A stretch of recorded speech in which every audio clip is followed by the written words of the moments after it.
Morning बच्चों, EVS का chapter number 6 living और नॉन लिविंग थिंग्स हम फिनिश कर चुके हैं और आज की वीडियो में हम सॉल्व करने जा रहे हैं इस चैप्टर की एक्सरसाइज। तो वन बाय वन हम एक्सरसाइज को सॉल्व करेंगे, उसको समझेंगे और फिर उसके बाद आप इस एक्सरसाइज को अपनी नोटबुक पर नोट करेंगे। ओके, स्टार्ट करते हैं। सबसे पहले है ओरल क्वेश्चंस, आपको आंसर देना है क्विकली।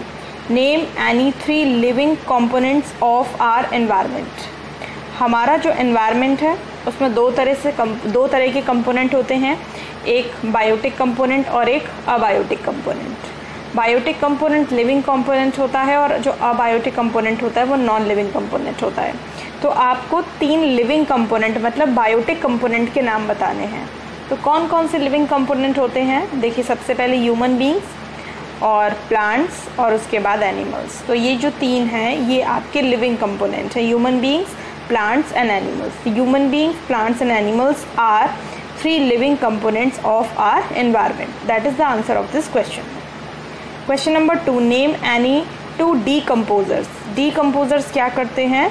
डीकम्पोजर्स जो हैं वो जो डेड एनिमल्स होते हैं उनकी कॉम्प्लेक्स बॉडी को सिंपल बॉडी में कन्वर्ट कर देते हैं और उसके बाद उसको मिट्टी में मिला देते हैं। ठीक, तो हमें 2 डीकम्पोजर्स के नाम बताने हैं कि डीकम्पोजिंग का काम कौन कौन करते हैं, ब्रेक डाउन करने का काम कौन कौन करते हैं। तो 2 हैं आपके, नंबर 1 बैक्टीरिया और नंबर 2 फंगी।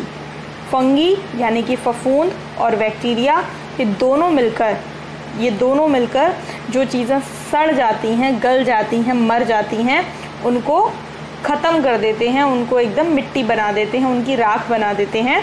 ये डीकम्पोजर्स का वर्क है। ठीक है, तो बच्चों नेक्स्ट एक्सरसाइज देखते हैं क्या है। Tick the correct answer. MCQs हैं, क्वेश्चन दिया है और उसके 3 ऑप्शन दिए हैं। तो जो आपका आंसर करेक्ट होगा आपको उस पर राइट टिक करना है। पढ़ते हैं, देखिए क्वेश्चन क्या है। Animals that eat only plants are known as. ये तो आपको पता ही है कि ऐसे एनिमल्स जो केवल प्लांट्स खाते हैं उन्हें हम क्या कहते हैं? हर्बीवोर्स कहते हैं, कार्निवोर्स कहते हैं या ओमनीवोर्स कहते हैं। तो तीनों के बारे में समझ लेते हैं। हर्बीवोर्स जो केवल प्लांट्स खाते हैं, कार्निवोर्स जो केवल मीट खाते हैं और ओमनीवोर्स वो होते हैं जो प्लांट्स और मीट दोनों खा लेते हैं।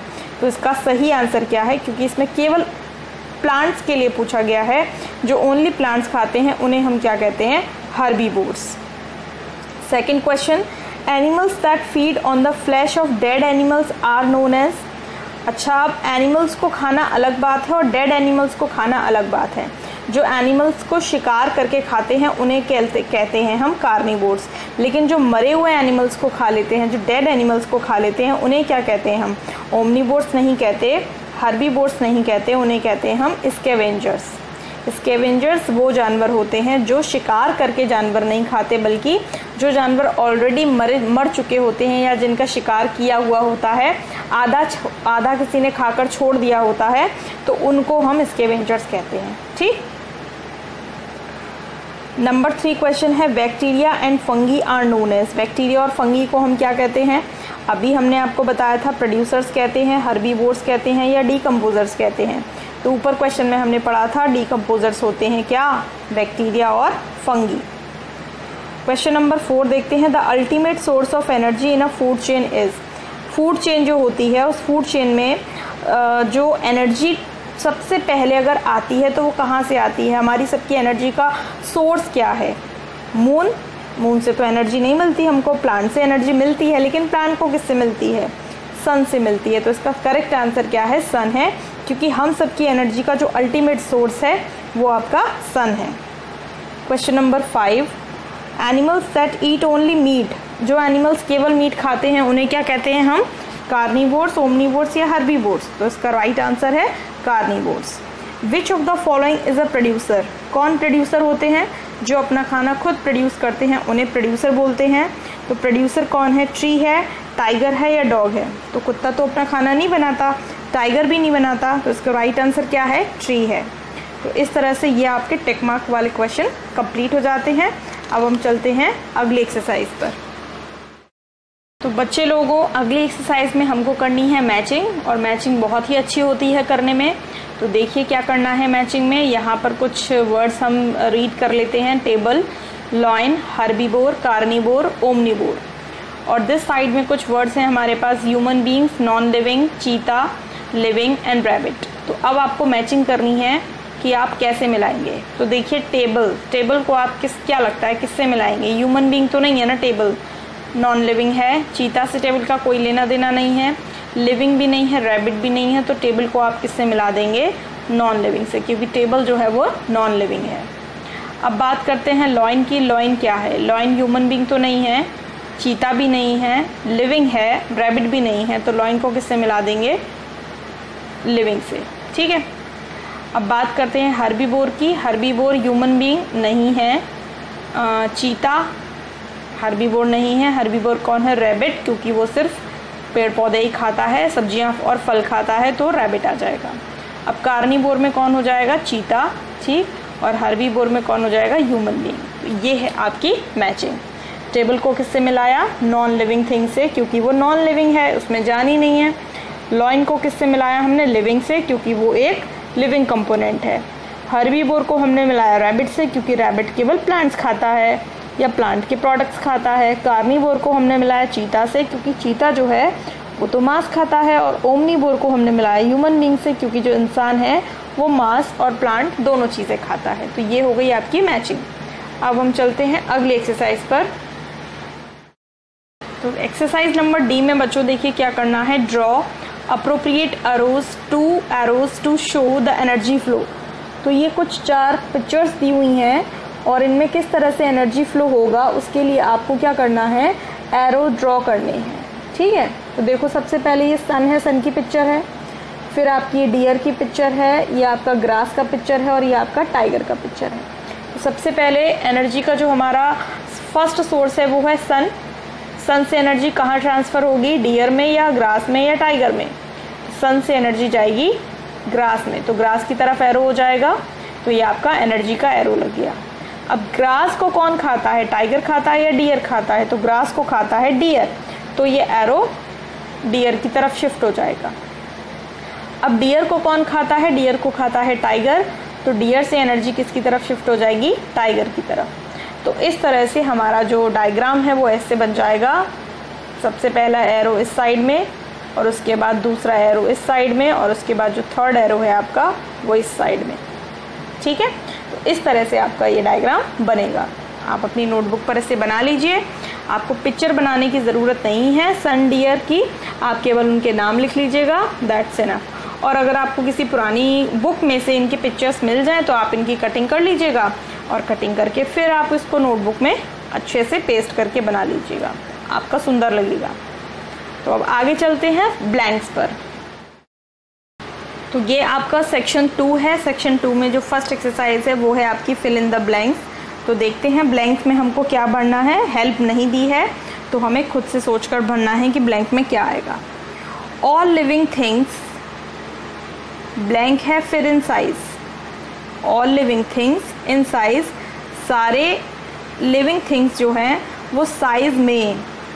अब यहाँ पर कोई हेल्पिंग वर्ब नहीं है तो प्रेजेंट इंडेफिनिट ही टेंस आएगा या पास्ट इंडेफिनिट टेंस आएगा, क्योंकि वही दोनों टेंस में हेल्पिंग वर्ब नहीं लगती है। तो सारे लिविंग थिंग्स जो हैं वो क्या साइज में क्या करते हैं? बढ़ते हैं। सब बड़े होते हैं ना, तो हमने वर्ब लगा दी ग्रो। तो सेंटेंस बन गया all living things grow in size. सारे लिविंग थिंग्स जो है वो साइज में ग्रो करते हैं। ठीक है। प्लूरल है तो वर्ब में एस नहीं लगाइए, अगर सिंगुलर होता तो वर्ब में एस लगा देते। सेकेंड देखिए, all living things take to grow, infinitive verb हो गई है, वर्ब से पहले टू लगाए तो सारे लिविंग थिंग्स लेते हैं टू ग्रो, बढ़ने के लिए। अब सारे लिविंग थिंग्स को अगर ग्रो करना है, बढ़ना है, तो उनको क्या चाहिए? उनको बढ़ने के लिए न्यूट्रिएंट्स चाहिए। तो इसलिए यहाँ पर हो गया all living things take nutrients to grow. Third देखिए, all plants and animals are grouped under, सारे प्लांट्स और सारे एनिमल्स को हमने ग्रुप किया है, मतलब एक ग्रुप में रख दिया है। कौन से ग्रुप में रख दिया है? ब्लैंक है और उसके बाद थिंग्स है, तो कौन से ग्रुप में रख दिया है? लिविंग थिंग्स में। दो तरह के ग्रुप बना दिए हमने, लिविंग थिंग्स और नॉन लिविंग थिंग्स। तो लिविंग थिंग्स में हमने प्लांट्स और एनिमल्स को रख दिया है। फोर्थ देखिए, प्लांट्स नीड, प्लांट्स को किसकी ज़रूरत होती है? ब्लैंक है, वाटर की, एयर की, खाना बनाने के लिए। अगेन यहाँ पर इन्फिनेटिव वर्ब है, तो प्लांट्स को भोजन बनाने के लिए पानी चाहिए, हवा चाहिए, और इसके अलावा जो सबसे ज़रूरी चीज़ है वो तो है ही गई, तो क्या है वो? सनलाइट है, तो उसको सनलाइट चाहिए। फिफ्थ है bears and human beings are, जो बेयर्स होते हैं और जो ह्यूमन बींग्स होते हैं, मतलब भालू और जो ह्यूमन बींग्स होते हैं वे कैसे होते हैं? वो ओमनीवोर्स एनिमल्स होते हैं, मतलब वो प्लांट्स भी खा लेते हैं और मीट भी खा लेते हैं। 6 है animals carry loads for people, लोगों के लिए जो लोड्स को कैरी करते हैं वो कौन से एनिमल्स होते हैं? वो डोमेस्टिक एनिमल्स होते हैं, तो यहाँ हम भरेंगे डोमेस्टिक। 7th है animals are also to us, animals हमारे लिए कैसे होते हैं? यूज़फुल होते हैं, तो हम यहाँ पर यूज़फुल भर देंगे। 8th है cotton is used for making, cotton का इस्तेमाल आप क्या क्या बनाने में करते हैं? क्लोथ्स बनाने में करते हैं, तो cotton is used for making clothes. 9th है bacteria and fungi break down the dead bodies, मैंने आपको बताया था कि बैक्टीरिया और फंगी डीकम्पोजर्स होते हैं और वो डेड बॉडीज़, मरे हुए जानवरों की शरीरों को ब्रेक डाउन कर देते हैं। अब किसके शरीर होते हैं? प्लांट्स के और एनिमल्स के, तो bacteria and fungi break down the dead bodies of plants and animals.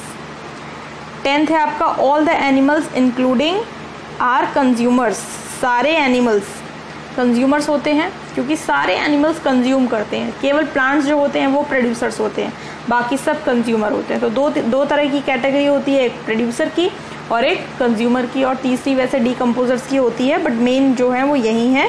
तो सारे के सारे एनिमल्स, जिसमें हम किसको इंक्लूड कर लेते हैं? एनिमल्स में ह्यूमन बींग्स को भी इंक्लूड कर लें तो वो सब क्या कहलाते हैं? कंज्यूमर्स कहलाते हैं।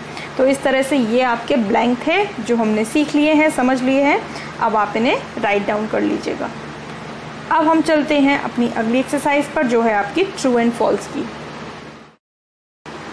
सो स्टूडेंट, ये एक्सरसाइज बी है, write T for true and F for false statement. तो आपको ट्रू अगर स्टेटमेंट है तो उसके लिए कैपिटल टी लिखना है, और अगर फॉल्स स्टेटमेंट है तो आपको उसके लिए कैपिटल एफ लिखना है। चलिए देखते हैं। Scavengers feed on the flesh of dead animals, क्या लगता है जो स्कैवेंजर्स होते हैं वो डेड एनिमल्स के मांस को खाते हैं? बिल्कुल खाते हैं, हम इसके बारे में अभी ऊपर पढ़ चुके हैं, इसलिए ये सेंटेंस करेक्ट है। दूसरा है plants depend on others for their food, plants जो हैं वो अपने फूड के लिए दूसरों जो एनिमल्स हैं उनके ऊपर डिपेंड करते हैं? बिल्कुल नहीं, क्योंकि प्लांट्स तो प्रोड्यूसर्स होते हैं ना, वो अपना भोजन तो खुद बनाते हैं, तो वो किसी के ऊपर डिपेंड नहीं करते। तो इसलिए ये जो है वो रॉन्ग है, तो आप फॉल्स लिख देंगे। क्वेश्चन नंबर 3 है आपका, statement number 3, plants have a definite body form, plants की जो बॉडी होती है ना वो एक डेफिनेट होती है, एक निश्चित होती है, ठीक, उसी शेप में उसी साइज में जो है वो प्लांट रहते हैं, बढ़ते नहीं हैं। ऐसा कुछ है क्या? नहीं, प्लांट्स की बॉडी तो चेंज हो जाती है, ठीक, कहीं से कोई ब्रांच निकल आती है, कहीं से कोई ब्रांच निकल आती है, तो ऐसी कोई डेफिनेट उसकी बॉडी फॉर्म नहीं होती है। तो ये जो आपका सेंटेंस है, स्टेटमेंट है, ये फॉल्स है। तो फोर्थ सेंटेंस है कार्निवोर्स ईट्स हर्बीवोर्स, जो कार्निवोर्स होते हैं वो हर्बीवोर्स को खाते हैं। ये सेंटेंस बिल्कुल राइट है, क्योंकि आपने एग्जाम्पल देखा, कार्निवोर था वो है टाइगर या लॉयन, और वो किसको खाता है? वो डियर को खाता है, और डियर क्या है? हर्बीवोर है, क्योंकि डियर प्लांट्स को खाती है। तो ये है एकदम करेक्ट।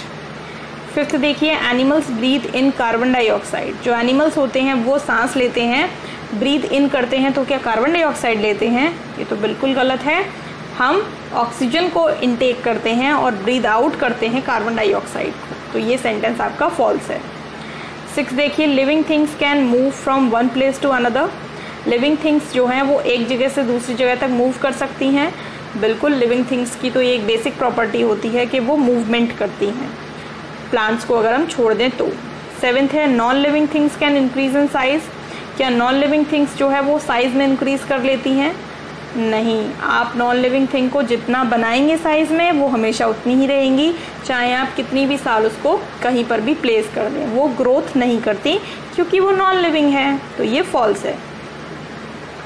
नेक्स्ट है, animals can make their own food, क्या जानवर अपना खाना खुद बना सकते हैं? नहीं, जानवर हमेशा अपने भोजन के लिए या तो प्लांट्स पर डिपेंड करते हैं या दूसरे जानवरों पर डिपेंड करते हैं, इसलिए ये स्टेटमेंट फॉल्स है।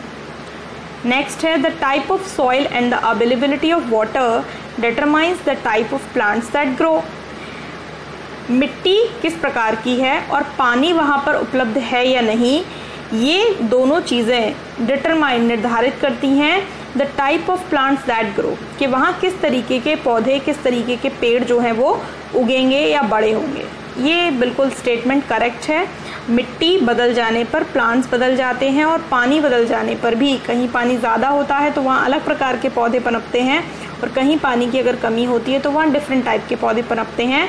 आप चाहें तो देख सकते हैं, जैसे कि राजस्थान में पानी की कमी है तो वहाँ पाए जाने वाले पेड़ पौधे उत्तर प्रदेश में पाए जाने वाले पेड़ पौधों से पूरी तरह से अलग हैं।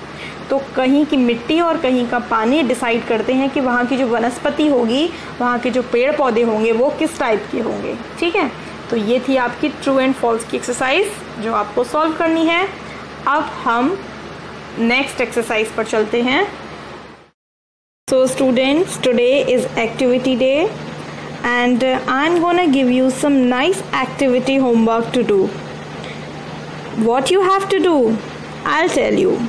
You have to collect some pictures of non-living things like rivers, mountains and the sun, and also you have to collect some pictures of living things like lion, chimpanzee, deer, snake, lizard, birds and trees, etc. And now you have to make a jungle scene. Yes बच्चों, jungle scene on a chart paper using these pictures. Just look at this picture. This picture will help you to make your own picture. Okay बच्चों, so do your homework. Bye bye.